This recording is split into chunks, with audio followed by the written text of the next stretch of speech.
Hello guys, welcome back to the channel. How are we doing?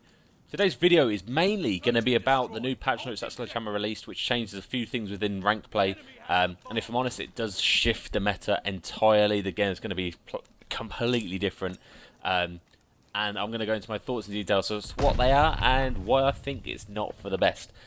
Before we get into it though, the gameplay in the background is going to be a Desert Siege SND. At the point I'm master during the gameplay, so this is a semi-master lobby. I dropped 16 kills, as I said. That includes an ace, which is 4 kills in 1 round. For those of you who don't know, you guys probably do. I don't know. I'm explaining it to you. Yeah, it's a hell of a tight game. Let's just say that. So if you don't care about the patch notes, you're not entirely, you're not fussed. Make sure you guys stay to the end of the video just to see the game play out. Anyway, because it is a banger. One more thing before we get into the video. Again, appreciate the support on the channel. We're nearly closing on that 600 sub mark, which is nuts considering that a couple of weeks ago, or even a couple of months ago, I was at 100 subscribers less. So appreciate you guys who are supporting the channel. It really does help boost my mood and motivate me to create more content for you guys. So moving on to what you're all here for, and it's probably the game-changing patch notes they have made. So I'm going to get to it soon, but I'm just going to go through a couple of things which they've added. So, new SMG, new map, and bits like that, but we're not really here for that. One thing they did change which does affect rank play is the stun grenade damage. So, initially, which I actually can't believe, the stun grenade damage was 25 HP. Now, if you guys don't know, the character models you have on this game are 100 HP, so it basically means that if an enemy player or your player was under quarter health, which isn't much, which is quite a lot of health still. It's not one shot, that's for sure. Then they could die to a stun grenade, which is probably why a lot of people would die to stuns. So this should reduce that, which is absolutely fabulous news. I'm well happy for that. So yeah, now the next thing, which is a huge thing, they've moved survival training from slot 1 to slot 3, or perk 1 to perk 3, and they've moved ninja from perk 1 to perk 3. Now, this is the big game changer. Now, by the way, this is the round I get the 1v. I'll get the ace. So you know what? Let's put the patch notes on hold, and I'm just gonna watch this play out with you guys. Got my teammates in my ear with all the game chat. And one thing I do find as a struggle on this game is my eyesight isn't the best, or my settings aren't the best. I don't have a PC, so I'm quite restricted to what settings I do have on Xbox. So seeing people at long distance with this gun, I mean, I do have a 104 FOV, which isn't independent, so it does scuff me sometimes, but hey, is what it is. So 1v1, 20 seconds left, and my sort of tactic, or my go-to when there's this much time left, is to sort of see where bomb is, because at the end of the day they've got to check bomb. That's what it comes down to. And I think even if I'd have shot my shots there, I wouldn't have managed to get it. I think the time was still right, but that's the ace anyway. I lose the round, but hey, I don't think it's a bad round for me. I get streaks, which is the main thing, and potentially helps in the further rounds. Make sure you guys stay on for that. Anyway, back to what we're talking about. So, survival training is basically tac mask. It makes stuns less effective. So basically you get stunned for like a millisecond, not quite a millisecond, but you get stunned for a very short amount of time, and then you're good to go. Whereas without survival training, the stun lasts quite a while. You guys know what stuns are like. But that's been moved from perk 1 to slot 3, which essentially means that now you can run fortified and survival training, which is flak jacket and tac mask for those of you who played Cold War, which means respawns are going to be polluted with people who you can't nade and you can't stun, and it's not going to be that great. I mean, a lot of people do run ninja on respawn still, because they like the flank, but this again, as I said, has been moved to a perk 3, so people are now going to have the option to run fortified and ninja.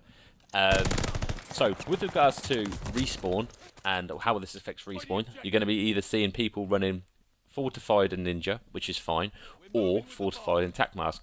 Both of these means that your grenades are going to do even less than they already do, which in my opinion sucks, because with the addition of trophies, grenades have been, and a lot of people do use trophies, grenades have been deemed completely useless, unless you're playing teams who respect the fact that, trophies aren't the one. I tend to pop them on if the other enemy team are using them, but until that point I tend to, just run ninja.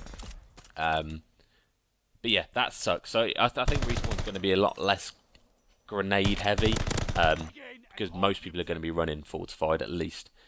Now, another thing that changes with Ninja being moved to a slot 3 is that you are not going to be able to run double time. Now, this isn't such a problem in the respawn game modes. However, think about, you know, your rush routes on SND, you know, getting into position quickly. If you want to run Ninja, or if let's say you want to run double time so that your rush routes are exactly the same as they always have been, you're not going to be silent. Your footsteps are going to be audible to the enemy team. It's going to be an absolute shit show. It's not an ideal situation whatsoever. So essentially, you're going to have to make the decision. Okay, do I want silent footsteps, or on the other hand, do I want using the Ninja perk, bear in mind, or do I want to be able to get to the position I need to get to as quick as I can get to it, i.e. using double time. So you're going to see a slight shift. People aren't going to be rushing off the rip as much unless they have dead silence, you know, the field upgrade rather than the perk. So I think the meta is going to be shifted completely on S&D. People may be playing a little bit less passive until they get that dead silence. In which point, so I think the way I'm going to be running it, I'm going to have 2 classes for S&D. Say, for example, I'm only using a sub. So I have 2 classes for S&D. One will have Ninja on, and one will have double time. I will probably use Ninja. I think Ninja's a crutch for S&D. Most 99.9% of people who play Vanguard ranked, especially at the higher levels, will have a headset. So if you don't have Ninja, they're going to be sound whoring you to shit. By the way, 5-2 on the scoreline, and you know there's still a chance. There's still a chance for a reverse sweep here. Where was I saying? Yeah. So I think not running Ninja would be a stupid thing to do, in which case people are going to be playing a lot less passive because otherwise they're going to get hurt. So I'm going to have a class with Ninja, which is going to be my go-to class setup for S&D. However, I'm going to have the exact same, the identical class to that with double time. And what I'm going to do when I get dead silence, which happens every other round, say, I'm going to switch to that class and do my regular rush route with dead silence popped. That way, I'm going to be able to get to enemies quicker than they possibly think I'm going to be able to, and I'm still going to be silent. Obviously, dead silence does run out, so I'm going to have to rely on getting these kills while having dead silence to extend the time, in order for me to remain silent for the longest amount I possibly can.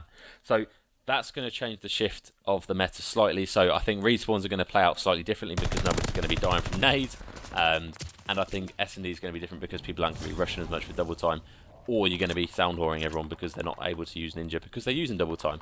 So it's a bit of a weird shift. I don't know entirely why they are making it different at this stage in the Vanguard's life cycle. It's coming to the end. Modern Warfare 2 has been announced and there's all sorts of teasers for it. That is a dirty kill, by the way, you've just seen there. I don't know how I've won that. And I nearly won that. That would have been filth. Anyway, yeah, I'm not sure why they're doing it. What is your opinion? This is what I want to. This is what I want to hear. Might get a nice kill here. Yeah, what's your opinion?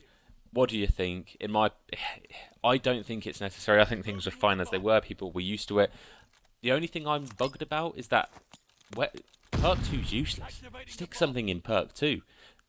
You know, stick double time in Perk 2. That would be lovely. Or Ninja in Perk 2. Whatever it is. I just don't... Because at the moment, Perk 2 is just filled up by Radar or Engineer, depending on whether you want to see trophies. But you need Radar. Yeah, it's not the one. It's not the one. The next thing I noticed on the patch notes, which is another huge thing, is that the MP40 F8 stabilizer has been restricted, which means that you're not going to be coming across people abusing the GA of the F8 stabilizer.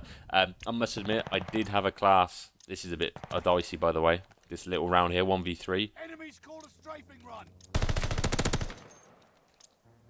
And there we are. I guess, and they're not on the bomb. Boss. Hey, that wins us around.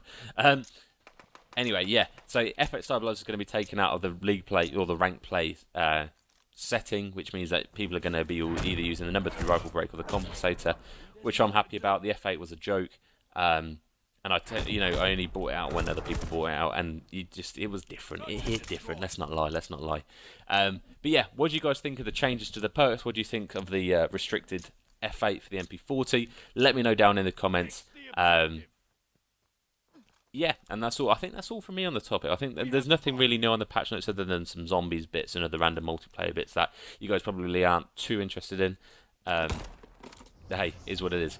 So, unfortunately, my mate with the bomb took it into mid building, which is the only place I can't use my streaks, funnily enough, and I die.